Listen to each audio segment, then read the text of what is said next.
Hello guys, I'm Radwan and I'm here today to speak about how we can Dockerize a Python application with Docker and Dockerfile.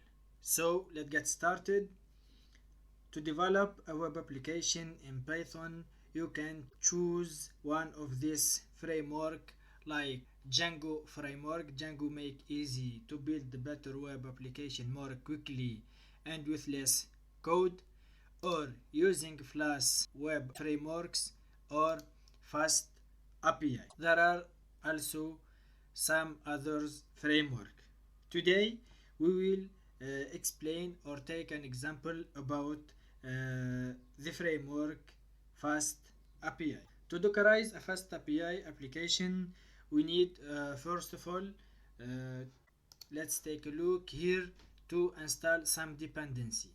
This is dependency. Like here we will use the dependency management tools like pipe for Python to install some dependency or some library like FastAPI. This is the core of our framework, and UVcorn, it is a synchronous server gateway interface to serve our application. Our image is based in Python 3.7, and we will install the two library FastAPI and the server UVcorn using the pipe dependency management and using the item run of our Docker file. Second, we will need to expose the port 18. Why the port 18? It's when or on which a container listen for a connection. After that, we will copy the content of our application folder, like here the main.p files, from our computer to another folder will be created inside our container called app. After this file is copied to inside our container, we will use the command cmd to execute this command uvcorn to start or to execute like node server.js. Here we can use uvcorn app, it means the folder application. Main, it's mean the main.p and application. After we will specify in which host this application will be run.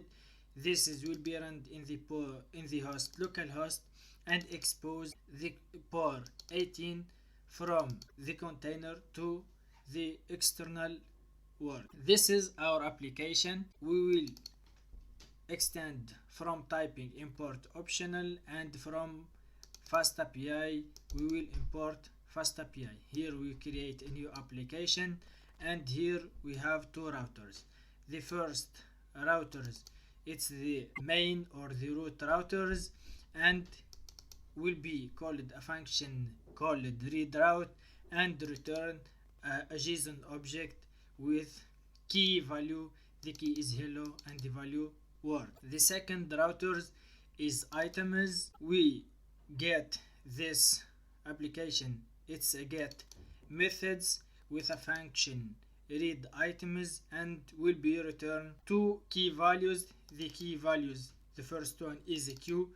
This is means the id one will be passed, and the q is the id of q. This is what our application done, and this is our Docker file.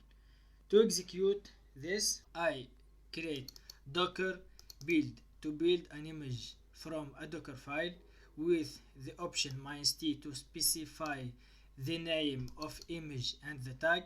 This is -tag, and this is point mean in which directory our Docker file is located.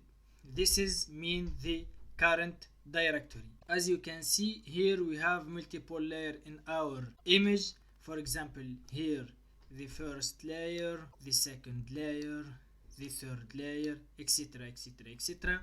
After, we have a container layers.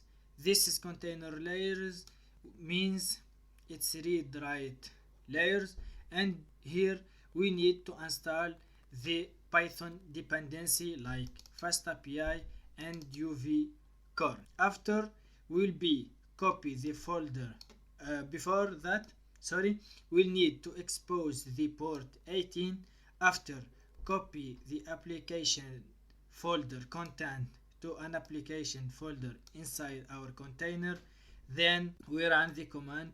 This is command UV-Corn with the three options: app main.app, the host, and the port.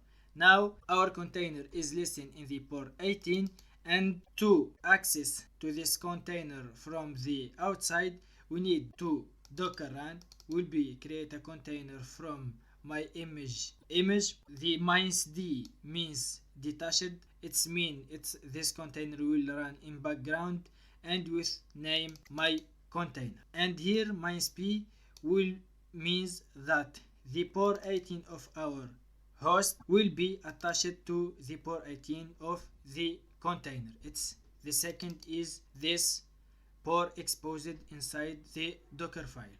To access to our application, we can use Postman like here. When we make localhost 2.18 /item/2, the result is item id equal to, when changed to 1, the item id equal 1.